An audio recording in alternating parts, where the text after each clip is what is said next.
Good morning all of you. मैं Ram Mohan Rai, assistant professor, Chanakya college of education Bettiah. आज हम लोग इस वीडियो में class BEd first year subject code C5 unit 1 lecture 7 का अध्ययन करेंगे। आज का हम लोग का प्रकरण होगा राष्ट्रीय संदर्भ में विषयों की शिक्षा के उद्देश्यों का उल्लेख करें।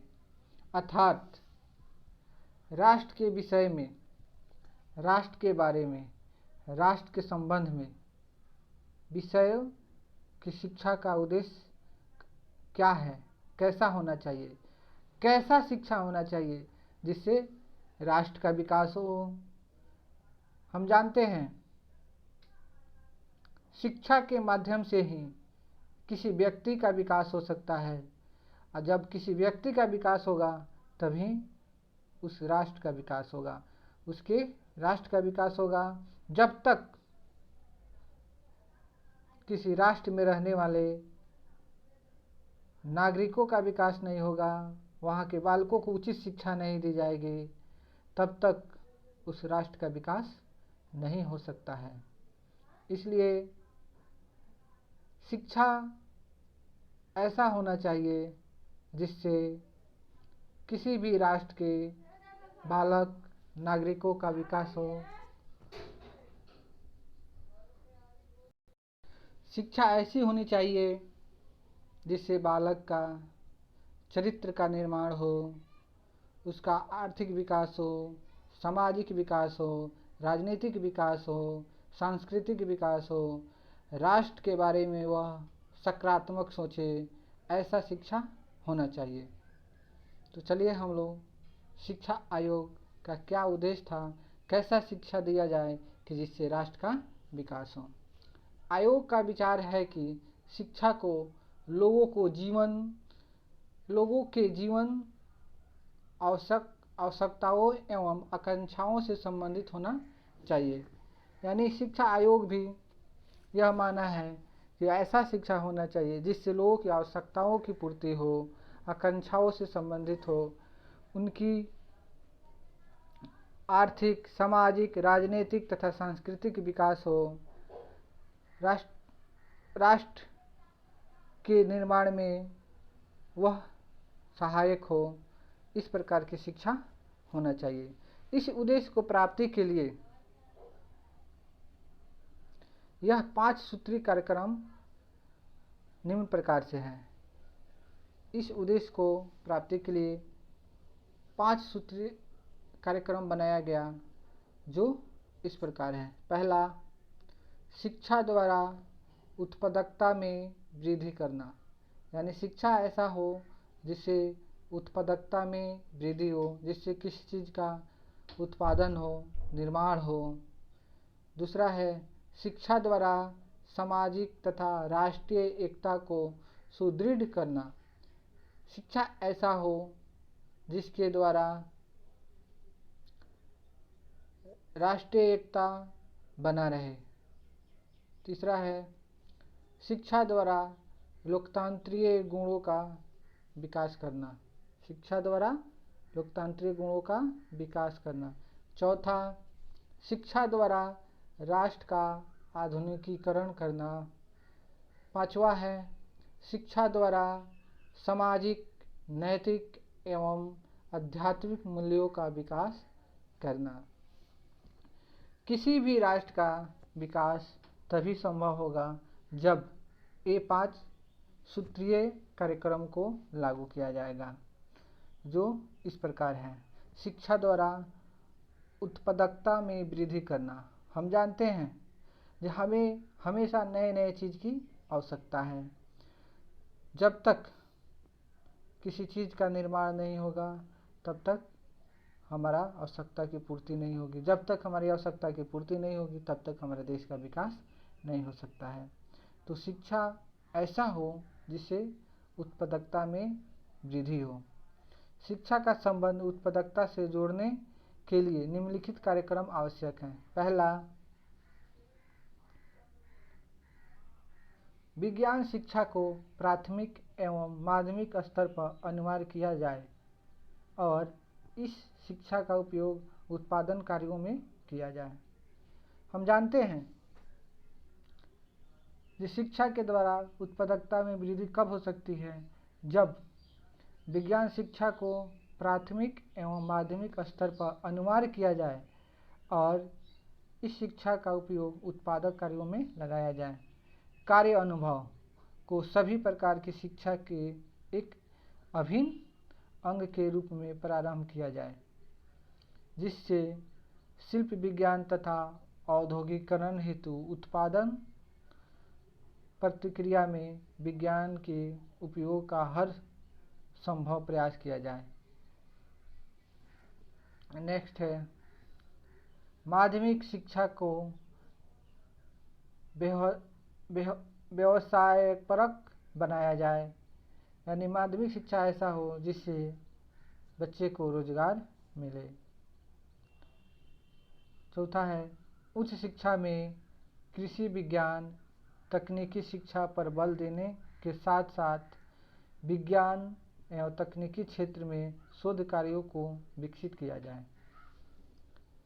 दूसरा है, शिक्षा द्वारा सामाजिक तथा राष्ट्रीय एकता को सुदृढ़ करना।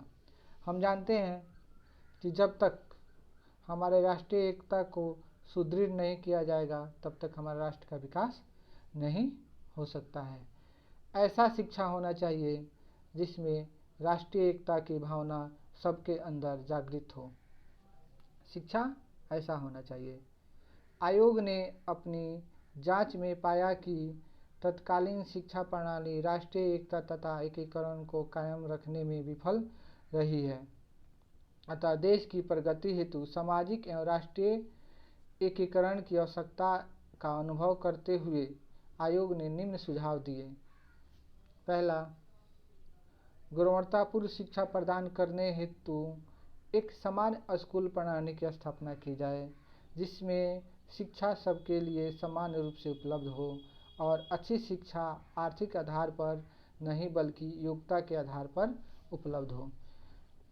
शिक्षा में सुधार किया गया। आयोग ने यह निश्चय किया कि गुणवत्तापूर्ण शिक्षा की व्यवस्था की जाए, एक ऐसा स्कूल की स्थापना की जाए जिसमें गुणवत्तापूर्ण शिक्षा मिले और शिक्षा को आर्थिक आधार पर नहीं किया जाए, शिक्षा को योग्यता के आधार पर किया जाए। चाहे वह गरीब परिवार के बच्चे हैं, अगर उसमें योग्यता है तो उसे शिक्षा दी जाए। नेक्स्ट, शिक्षा के सभी स्तरों पर समाज सेवा एवं राष्ट्र सेवा कार्य अनिवार्य हो, यानी शिक्षा ऐसा हो जिसमें बच्चे को समाज सेवा और राष्ट्र सेवा की मौका मिले। नेक्स्ट है, सभी संघीय भाषाओं का विकास किया जाए तथा राष्ट्र हिंदी के विकास हेतु विशेष प्रयत्न किया जाए। यानी कहने का तात्पर्य है, शिक्षा ऐसा हो जिसमें जितने भी भाषाएं हैं सबका विकास हो, लेकिन राष्ट्रभाषा हिंदी का विशेष ध्यान दिया जाए, उसका विशेष महत्व हो। सभी भाषाओं का सम्मान करते हुए हिंदी भाषा को विशेष रूप से सम्मान किया जाए। नेक्स्ट, सभी बच्चों में राष्ट्रीय चेतना को प्रोत्साहित करने हेतु ऐसे कार्यक्रमों का विद्यालयों में आयोजन किया जाए जिससे बच्चे अपनी राष्ट्रीय परंपराओं को समझ सकें एवं इसके प्रति उसमें सकारात्मक प्रवृत्ति का विकास हो। अर्थात कहने का तात्पर्य है कि बच्चे के अंदर ऐसी राष्ट्रीय चेतना जागृत किया जाए, ऐसे कार्यक्रम किया जाए जिससे उसके अंदर देशभक्ति की भावना जागृत हो, वह देश के बारे में सोचे, देश के विकास के बारे में सोचे, कि हमारा देश का विकास कैसा हो सकता है, हम क्या करें कि हमारा भी विकास हो और हमारा राष्ट्र का भी विकास हो। ऐसे कार्यक्रम भी करना चाहिए। तीसरा पॉइंट है, शिक्षा द्वारा लोकतांत्रिक गुणों का विकास करना। शिक्षा ऐसा हो जिससे लोकतांत्रिक गुणों का विकास हो बालक के अंदर लोकतांत्रिक गुण का विकास हो, तो शिक्षा आयोग ने ये विचार किया। आयोग के विचार से लोकतंत्र की सफलता हेतु शिक्षा आवश्यक है, क्योंकि शिक्षा ही समाज में लोकतांत्रिक मूल्यों की स्थापना कर सकती है। अतः देश के नागरिकों में लोकतांत्रिक मूल्यों के विकास हेतु निम्न सुझाव दिए गए हैं। पहला, प्राथमिक शिक्षा अर्थात 6 से 14 वर्ष तक के बालकों के लिए अनिवार्य एवं निःशुल्क शिक्षा की व्यवस्था की जाए।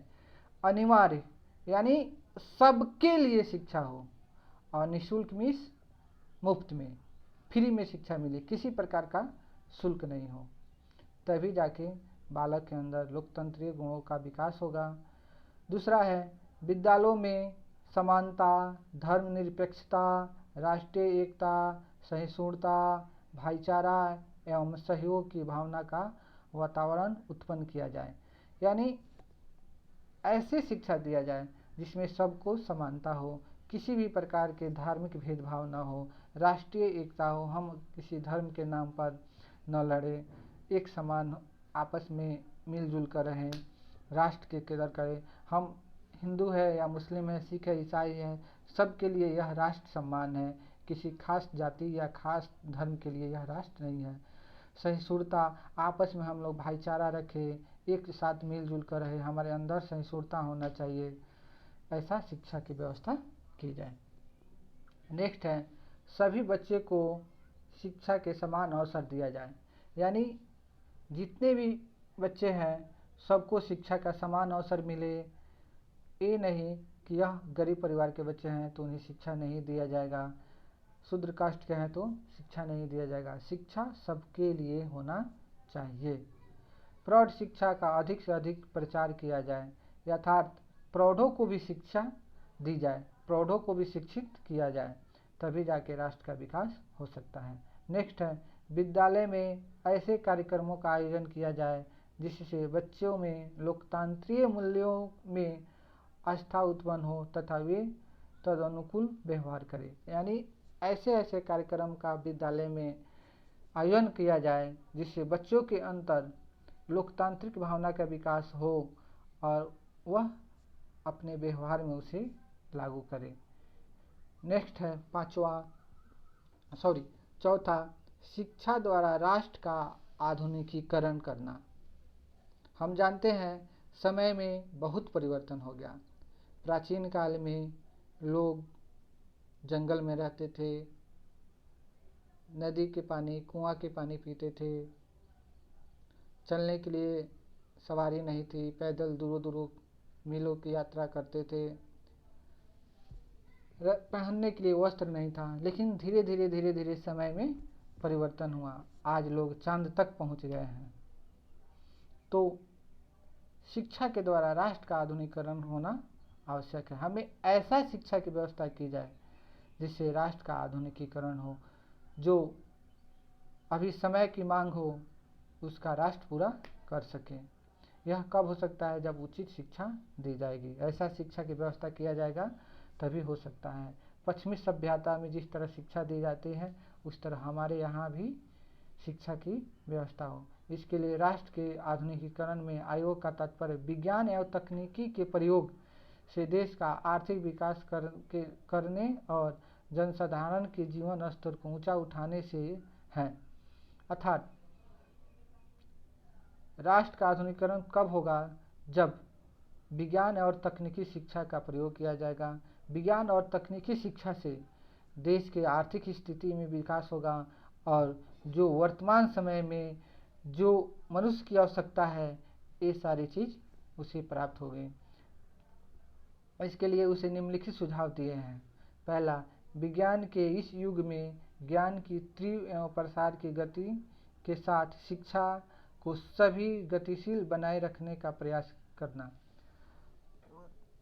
नेक्स्ट, देश के सभी बालकों को 6 से 14 वर्ष तक के अनिवार्य रूप से शिक्षा प्रदान करना। आधुनिकीकरण कब हो सकता है? जब सब लोग शिक्षित होंगे। जब तक सब लोग शिक्षित नहीं होंगे तब तक आधुनिकीकरण का सपना हम लोग नहीं देख सकते हैं। इसलिए आधुनिकीकरण के लिए सबको शिक्षा प्राप्त करना अनिवार्य है। तो देश के सभी बालकों को अनिवार्य रूप से शिक्षा दी जाए। जनसाधारण के शैक्षिक स्तर को ऊंचा उठाया जाए, यानी हर व्यक्ति को शिक्षा दी जाए, उच्च शिक्षा भी प्राप्त हो, अच्छी शिक्षा प्राप्त हो। जब तक जनसाधारण को शिक्षा नहीं दिया जाएगा, उच्च शिक्षा नहीं दिया जाएगा, तब तक आधुनिकीकरण के बारे में नहीं सोच सकते हैं। इसलिए जनसाधारण को भी उच्च शिक्षा प्राप्त हो।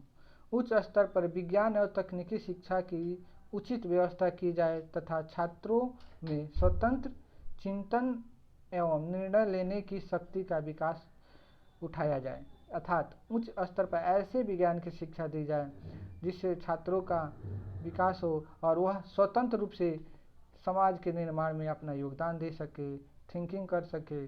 जो ऐसा कार्य करे उसे स्वतंत्रता दी जानी चाहिए जिससे समाज का कल्याण हो सके। उस पर किसी भी प्रकार का दबाव नहीं होना चाहिए। नेक्स्ट है छात्रों में प्रगतिशील होते वातावरण की ओर सचेत रहने की उत्सुकता पैदा करना। यानी कहने का तात्पर्य है ऐसा शिक्षा व्यवस्था होनी चाहिए, ऐसी शिक्षा दी जानी चाहिए जिससे बालक के अंदर हमेशा उत्सुकता पैदा हो, कुछ करने की इच्छा हो। नेक्स्ट है शिक्षा द्वारा सामाजिक, नैतिक एवं आध्यात्मिक मूल्यों का विकास करना। हम जानते हैं जब तक किसी राष्ट्र का विकास नहीं हो सकता है जब तक वहाँ के नागरिकों में सामाजिक, नैतिक एवं आध्यात्मिक गुण विकसित नहीं हो सकता। इसके लिए आयोग ने निम्न सुझाव दिए हैं। आयोग के अनुसार निम्न कार्यों द्वारा छात्रों का नैतिक, चारित्रिक एवं आध्यात्मिक विकास किया जा सकता है। पहला है शिक्षा में नैतिक, चारित्रिक एवं आध्यात्मिक मूल्यों की स्थापना करने वाली गतिविधियों का प्रोत्साहन किया जाना चाहिए। निष्ठा है छात्र को सामाजिक सेवा के कार्यक्रमों में भाग लेने के लिए प्रेरित किया जाना चाहिए। नेक्स्ट है नैतिक, आध्यात्मिक मूल्यों पर बल देना चाहिए। यही सब करके हम राष्ट्र के विकास में अपना योगदान दे सकते हैं। तो शिक्षा ऐसा होना चाहिए जिससे राष्ट्र का विकास हो। तो राष्ट्र का विकास होने से पहले सबसे पहले ऐसी शिक्षा व्यवस्था की जाए जिससे बालक का खुद का विकास हो। जब बालक के खुद का विकास हो जाएगा तो ऑटोमेटिक वह उसके देश का विकास हो जाएगा, उसके राष्ट्र का विकास हो जाएगा। और राष्ट्र के विकास में शिक्षा का बहुत बड़ा योगदान होता है। तो ऐसा शिक्षा प्रणाली हो जिससे बालक का खुद का विकास हो और उसके राष्ट्र का विकास हो। तो हम लोगों ने इस वीडियो में राष्ट्र का विकास कैसे हो सकता है इसका अध्ययन किए। फिर मिलेंगे अगले वीडियो में, तब तक के लिए थैंक यू।